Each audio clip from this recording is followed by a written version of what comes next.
There's no feeling more intense than starting over. If you deleted your homework the day before it was due, as I have, or if you left your wallet at home and you have to go back after spending an hour in the commute. If you won some money at the casino and then put all your winnings on red but it came up black. If you got your best shirt dry cleaned before a wedding and then immediately dropped food on it. If you won an argument with a friend and then later discovered that they just returned to their original view. Starting over is harder than starting up. If you're not ready for that, like if you've already had a bad day, then what you're about to go through might be too much. Feel free to go away and come back. I'll be here.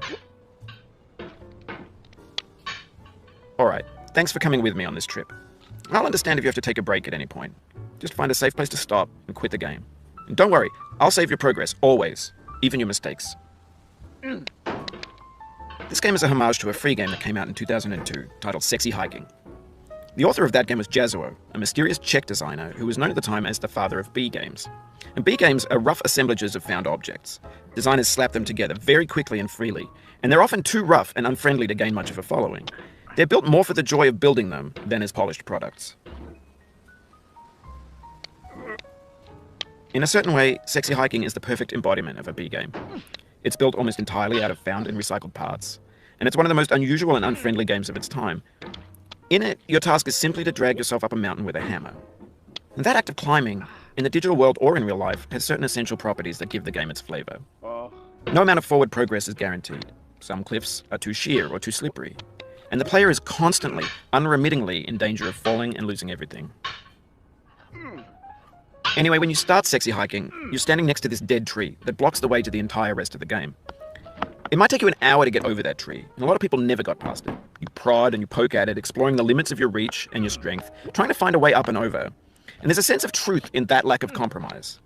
Most obstacles in video game worlds are fake. You can be completely confident in your ability to get through them once you have the correct method or the correct equipment or just by spending enough time.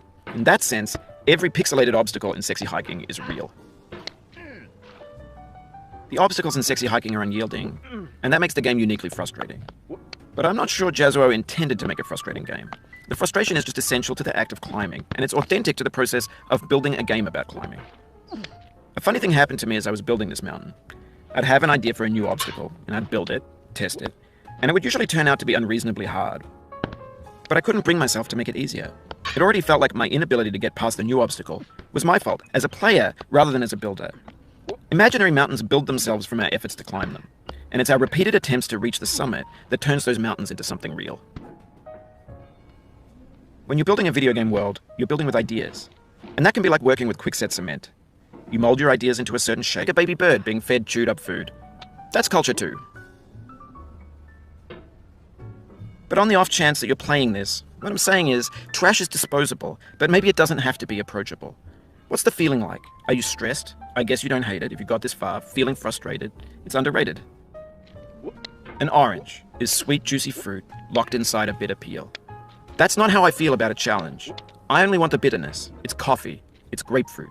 It's licorice.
It feels like we're closer now, composer and climber, designer and user. You could have refused, but you didn't. There was something in you that was hidden, that chose to continue.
It means a lot to me that you've come this far, endured this much.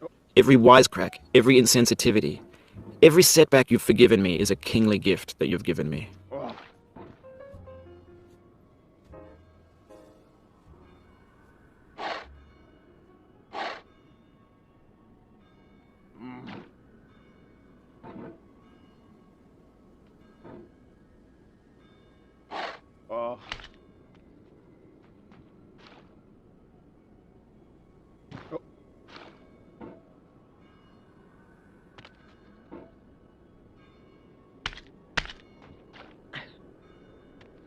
We have the same taste, you and I. It's not ambition. It's ambition's opposite. An obdurate mission to taste defeat. You'll feel bad if you win, so I put this snake in for you.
Have you thought about who you are in this?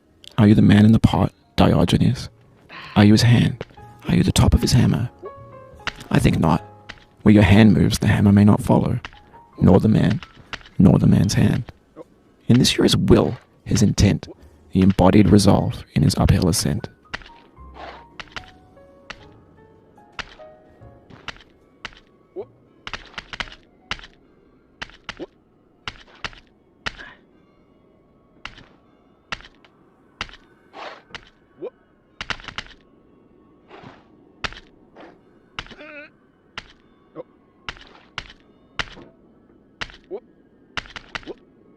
The first time you got here, you thought you were safe. A base camp for reaching the summit. That's how it seemed on its face the first time, but your face can fall fast when you plummet.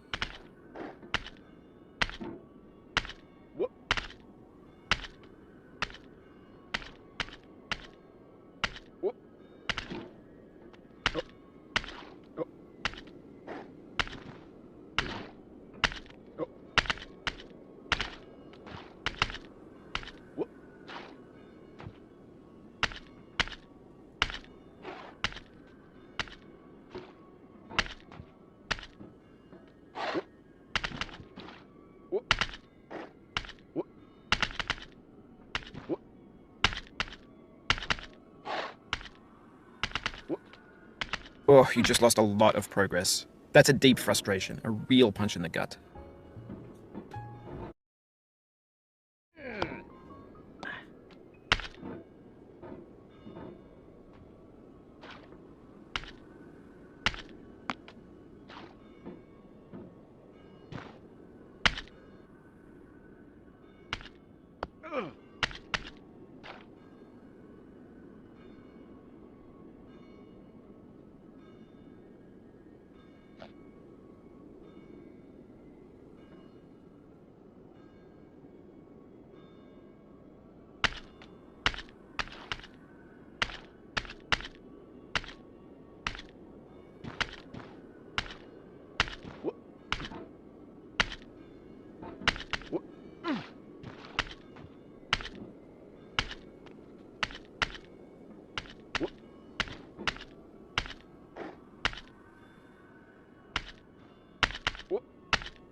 Now, you've conquered the ice cliff, the platforms, the church, and the rectory, the living room and the factory, the playground, the construction site, the granite rocks, and the lakeside.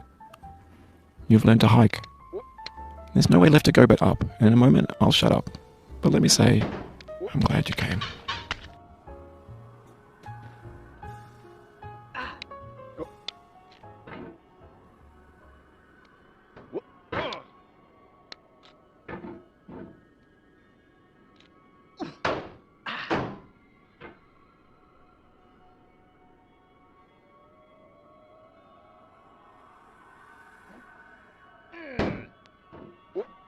No. I dedicate this game to you, the one who came this far. No. I give it to you with all my love.